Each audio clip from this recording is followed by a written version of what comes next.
Namaste. I'm Reverend Wendy Craig-Purcell from the Unity Center here in beautiful San Diego. Our mission statement is transforming lives and healing our world.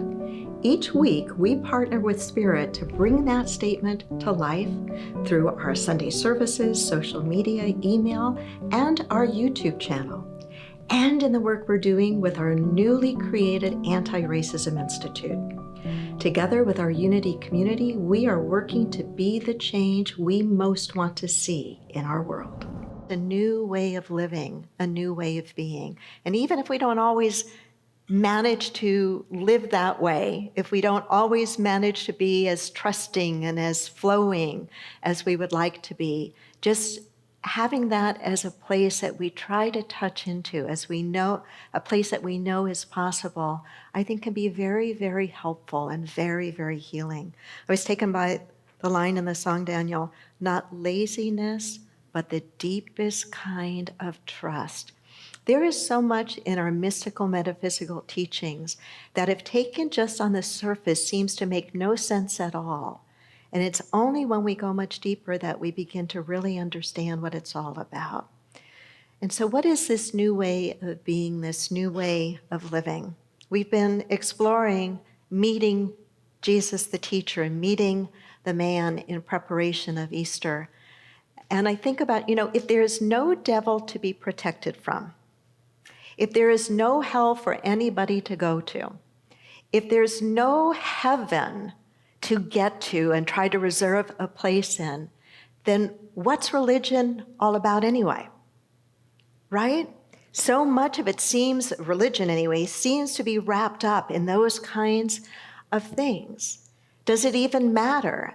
And I would say, yes, it does. Not religion per se, but a spiritual understanding, a spiritual way of moving in and through the world does matter. And it matters because it gives us a different way of being. It gives us a different way of living that is more joy-filled, is more peaceful, is more compassionate, is more whole, and I say holy. And I think that Jesus attempted to do that. His teachings, his ideas were a radical way of looking at Judaism. His teachings and his ideas, I believe, are a pathway into a higher state of consciousness, a very different way of living, a very different way of being. The church has emphasized Jesus' divinity, but he really emphasized the divinity of all of us. He really didn't set himself apart. He said, come and follow me. Come and do the things that I have done. Come and see what I am pointing to. Don't look at me. See what I am pointing to, the reality I am pointing to, the concept of Abba, the concept of God that I am pointing to. And when you do, your life will also change. I believe every true spiritual master is saying and teaching essentially the same thing. That it is an inner journey, that they are saying it's not about me, it's about something that I have experienced that has fundamentally changed me and the way that I live and move in the world, and has fundamentally changed me in the way that I live and move in the world in such a positive way that I want to share it with you. I want to try to describe it to you. I want to try to put words to that which is ineffable, and I want to point you on a path that you too might see, you too might come to know, you too might come to feel some of what I have come to see, some of what I have come to know, some of what I have come to be. If I think about it, the spiritual journey for most of us starts not in a very pleasant place. The spiritual journey, the journey to consciousness, is very, very personal, but for most of us, I think, it begins in a feeling of dissatisfaction. Something's not working. Something feels wrong to us, and so we're usually trying to fix something. or we're trying to get something, or we're trying to avoid something, right? Can you relate to any of that? So many people walk into a place like this because there is something that they are feeling isn't right. Something just feels empty or feels broken or heavy or discouraging or challenging. Jesus, I think, seemed to get that. I think he seemed to understand it. You may recall some encouraging and comforting words he said. Come to me, all you who are weary and burdened, and I will give you rest. Doesn't that sound good? Come to me, all you who are weary and burdened, and I will give you rest. Take my yoke upon you and learn from me. Learn from me, for I am gentle and humble in heart, and you will find rest for your souls, not just rest for the body. How many of you have gotten a good night's sleep and still awakened in the morning not feeling rested? Right? Because it's not just the rest of the body. Take my yoke upon you, my way upon you. Take my yoke upon you and learn from me, for I am gentle and humble in heart, and you will find rest for your souls. For my yoke is easy and my burden is light. He's talking about two different levels of living life, two different ways of moving through life. One that feels very heavy and very burdensome, and one that feels lighter, one that's more like water, one that's more fluid. We talked last week about his teaching being in the world but not of the world. Yes, we have worldly things that require our time and our attention, our families, if we have children, raising our children, paying the bills, all the things that are part of being an adult. But something happens when we really begin to live our lives from the inside out, from a spiritual understanding. Life does become easier. That is the benefit, if you will. That is more of creating heaven and peace on earth right where we are, right where you are. We do that with the thoughts that we think. We do that with the changes that we make from the inside. Life becomes easier, more effortless, and we are able to handle more. It's not that problems suddenly disappear and we never have them, but somehow our relationship to them is more manageable. Our relationship to them is more manageable. Come to me, you who are weary and burdened, and I will give you rest. Take my yoke upon you. Learn from me, and your life will be different. He's clearly pointing that there's different ways of going through life. When we start to do the inner work, things on the outside begin to change. When we start to work at the level of cause, at the level of thought, at the level of consciousness, when our thinking changes, you've heard this again and again. When we change our thinking, we do change our life. When we change the stories that go on in our heads, we begin to take different kinds of actions in our life. When we do the inner work, we begin to feel differently. There's a whole body of science out of the Institute of Heart Math that has documented how when we move volitionally into a different state of being, when we volitionally, at will, at choice, practice a different feeling, we can change our physiology. That we can move, we can practice feeling differently without the circumstances around us being any different. This is some of what we do in our meditative practice. We shut out the outer. We move within. We practice a different way of feeling from the inside out. If I say to you, do you know what the feeling of joy feels like? I doubt that there's anyone in this room or listening that doesn't know what the feeling of joy feels like. Or if I ask you, do you know what the feeling of peace feels like? Or the feeling of appreciation, you know it, do you not? What the Institute of Heart Math has documented is you can practice that inwardly, even when nothing in your life is any different. And when you practice being that, your heart rate moves into coherence, you begin to clear your mind, your physiology changes. When Jesus says, come to me, you who are weary and who are heavy laden, learn from me, the learning is a different way of being that he's pointing to. We have the advantage today of being able to study some of it.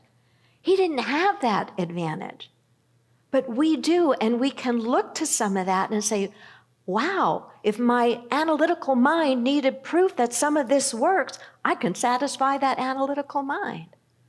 And yet he had a whole following that followed because they captured or felt something from him and believed in what he was trying to say, that they were trying, I think, to live as he did.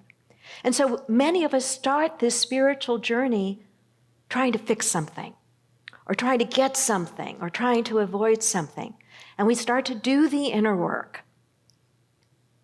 And then I think we move into a place where it is less about the fixing and the getting and the avoiding, and is much more about being.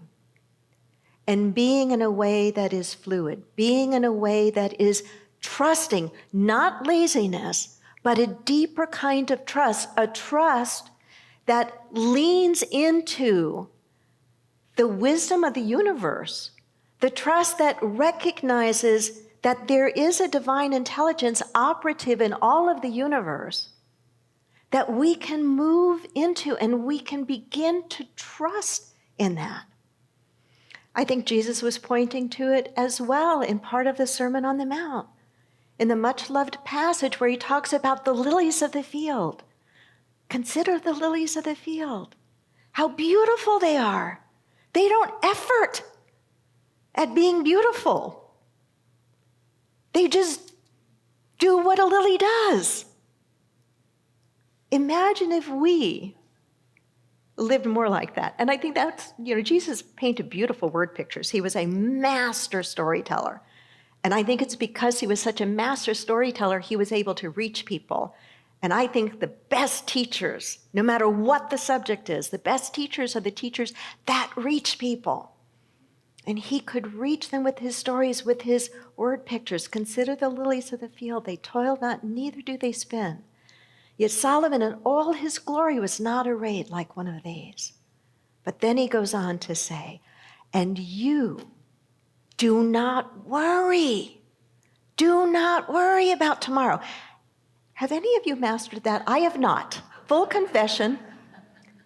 Do not worry about tomorrow. There are moments when I'm able to push the pause button. And when I do, and it's not a laziness, it's a deeper kind of trust, when I can push that pause button and go, but wait, there's something else beneath all of this. There's an energy, there's a power, there's a wisdom, there's a something operative in the universe. And even if I don't know the answer right now, even if my best thinking can't figure it out, I can step back and I can trust. This idea of not worrying about tomorrow, this idea of trusting that Jesus speaks to, he wasn't the only master spiritual teacher that spoke to it. In Buddhism, it's referred to non-attachment. Non-attachment.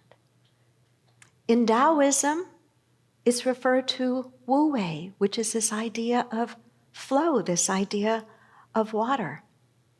In the book, The Third Jesus, Deepak Chopra writes a bit about this high-level trust. He writes, learning to trust The kind of trust that Jesus is talking about. Consider the lilies of the field. They don't toil, they don't spin. They're magnificent. They're thrown in the fire at one point, but they're no worry, no worry.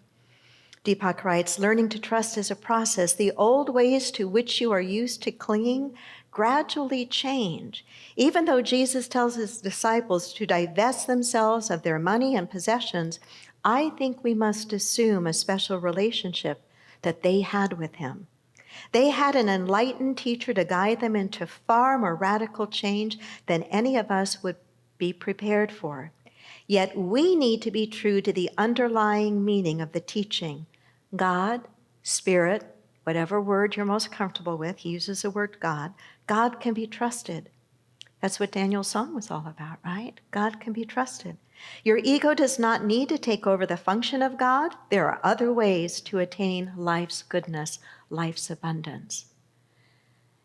And so consider the lilies of the field. They toil not. Don't worry about tomorrow. Come to me, you who are burdened and heavy laden. Learn from me. There's a different way. Learn from me, and your life will feel better. You will feel better. And when we move into some of these deeper teachings, I think we begin to experience a much more centered and much more balanced life. Much more centered and a much more balanced life. We begin to have our priorities much straighter, much clearer. Have you not experienced when your priorities are clear, that you are able to make much more efficient and effective progress? When you really know what your soul is saying yes to, you are able to move forward with courage. You're able to move through challenges with greater faith. You know what to say no to. When you have a clear yes, you know what to say no to.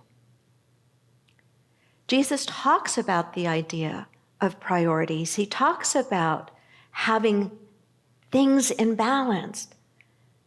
He said, what does it profit a man to gain the whole world if he loses his soul? What can that be about other than an invitation to keep ourselves in check? To ask ourselves, do I have at the center of my life what really belongs at the center of my life? And if I do, wonderful. And if I don't, what do I need to do? What change do I need to make? And to the degree that we make that change, to the degree that we have at the center of our life what deserves to be at the center of our life, then we're able to live in a way that is much more purposeful, that is actually much, much easier, that is much more like Jesus saying, my yoke and my burden are light. My yoke is easy, my burden is light. So this idea, what does it profit a man if he gains his soul but loses if he gains the whole world? Got that one wrong. If he gains the whole world but loses his soul, is an invitation to us to keep on course, to keep vigilant in how we are living and being. There is a much easier, much more joy-filled, much more healthy way for us to live. But we don't get that message, I don't think. We get that message from our culture. Do you think we do? No. So we need to stay ever more vigilant in it. So I began by asking, or by saying, if there isn't a heaven and there isn't a hell and there isn't a devil, then why bother with any of this? And I think the answer is actually very simple. We bother, and it shouldn't be a bother, but we bother with it because somehow inside of us, we know there's got to be something better. We wouldn't be searching for an answer if we didn't think there was something better.